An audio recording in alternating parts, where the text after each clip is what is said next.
Hi everyone, आज मेरे पास ये कैमरा देख रहे हो, सबसे पुराना यानी HD कैमरा के नाम से सोनी का ये कैमरा लाया हुआ था।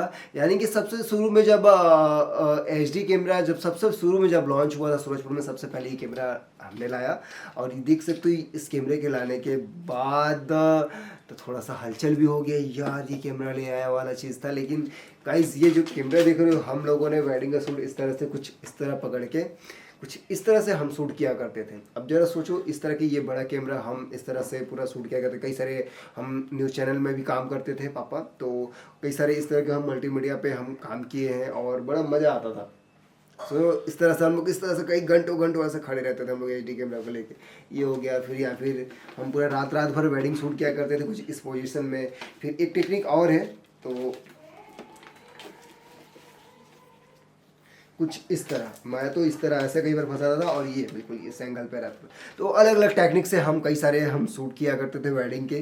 तो आप बताओ, आपके पास किसके पास है ये HD कैमरा, किसके पास है ये बड़े कैमरे, कौन यूज चलाया है? शुरुआती तौर पे तो हम PV100 जो कैमरेज आते थे, एक हाथ से कैमरे, एक हाथ से हाइलोजन लाइट यानी वायरिंग करते थे। और आजकल तो कई सारे LED लाइट आ गए, इमरजेंसी लाइट आ गए, तो दिक्कत बहुत ही ज़्यादा कम होता है। लेकिन हम पहले इस तरह से हम खड़े रहते थे घंटे घंटे, अरे हिलना नहीं चाहिए, बिल्कुल ऐसे पूरा हाथ जमा जाता। एक आपको बहुत ही ज़्यादा कमाल की बात बोलता हूँ गाइस, ये जो हमारा वेडिंग फिल्म मेकिंग जो काम है, हमारा फोटोग्राफी का काम है, मैं बोलता हूँ कोई भी नॉर्मल पर्सन इस तरह का वेडिंग फोटोग्राफी, सिनेमाटोग्राफी, इस तरह का फिल्म मेकिंग काम नहीं कर सकता। जब तक कोई फैशनेबल नहीं है, इस काम को लेकर जुनूनी नहीं है, कोई नहीं कर सकता। लोग इसको पता नहीं क्यों छोटे नज़रिए से देखते हैं। अगर वही कोई बड़े डायरेक्टर, फिल्म का कोई बड़ा डायरेक्टर आ जाए, बाहुबली के डायरेक्टर आ जाए और कई सारे बॉलीवुड के बड़े बड़े जो हैं, अगर वो आ जाए तो सर करके आप उन्हें सम्मानित करेंगे। लेकिन हमारे इस काम को इतने छोटे नज़रिए से क्यों देखते हो? अगर मैं किसी से बोलूँ, आज की डेट पे इतना अपग्रेड हो चुका है, अगर प्रोफेशनल तरीके से आप काम करें तो लोगों को रिस्पेक्ट भी मिलता है और सम्मान के साथ साथ पैसे भी अर्न होते हैं। आप लोग कमेंट करके बताओ, आप लोगों ने आपकी की स्टोरी क्या है वेडिंग फिल्म मेकिंग में? आप लोग कहाँ से स्टार्ट किए हो? शुरुआती तौर पर तो भाई मैं भी लाइटिंग पकड़ने से स्टार्ट किया था कि लाइट पकड़ा हुआ हूँ, फिर धीरे धीरे मैंने सीखा और उसके बाद फिर कई सारे स्टार्टअप किए हमने, कि फिर मैंने फोटोग्राफी किया, फिर वीडियो भी किया करता था। तो सारी चीज़ें मिलजुल के कुल मिला के मल्टीटास्किंग लैंग्वेज। आजकल तो लोग एक फोटोग्राफी सीखते हैं और अपने आप को बहुत बड़ा फोटोग्राफर बताने लगते हैं। जब तक आप कम से कम मैं बोलता हूँ 3 से 5 साल एक्सपीरियंस नहीं करते हो वेडिंग फोटोग्राफी, तब तक अपना खुद का स्टार्टअप मत करो, फ्रीलांसिंग ही करो और देखो सही ढंग से, उसके बाद आप सही ढंग से काम कर पाए। क्योंकि बहुत सारे मिस्टेक होती है गाइस।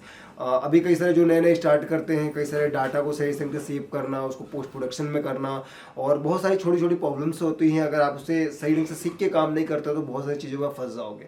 मैं बहुत सारी चीज़ में, जब मेरे डाटा कई सारे हार्ड ड्राइव जब करप्ट हो गए या फिर हार्ड ड्राइव फॉर्मेट हो जाता था, तो मैं बहुत ज़्यादा डिप्रेस हो जाता था गाइस। कई दिन तो खाना नहीं खाता था। अब वो कैसे होगा, कैसे रिकवर होगा? तो बहुत ज़्यादा प्रेशर होता है गाइस यहाँ पे। हम जो रेट पे जो भी काम करते हैं ना गाइस, तो मैं बोलता हूँ भाई थोड़ा रिस्पेक्ट कीजिए हमारे इस काम को लेके।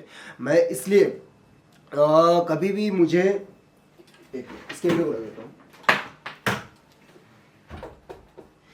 जब मैंने इस फोटोग्राफी फील्ड पे आया तो मुझे ऐसा लगने लगा गाइस, मैं इसे बिल्कुल प्रोफेशनली तरीके से काम करूंगा। ये नहीं कि बिल्कुल बेगनर एक छपरी फोटोग्राफर वाला बिल्कुल वाइब नहीं रखना चाहता। इसलिए मैंने इस पर स्टडी किया।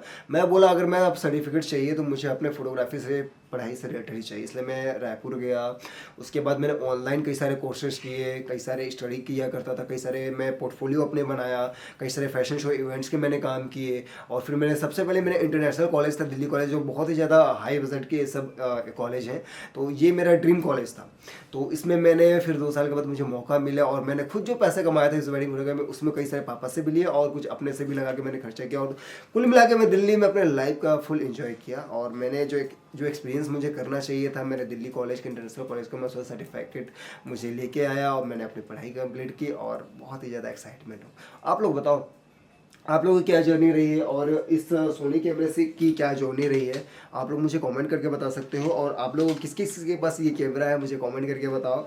और आप लोगों का क्या जर्नी रहा है, बड़ा मुझे स्टोरी मुझे भी जानने का मौका मिलेगा। और जिसकी स्टोरी अच्छी रहेगी हम एक पॉडकास्ट भी कर सकते हैं, साथ में मिलकर आपकी स्टोरी को हम शेयर करेंगे। तो आप लोग कैसा वीडियो लगा कमेंट करके बताइए। चलिए मिलते हैं नेक्स्ट वीडियो में, तब तक बाय।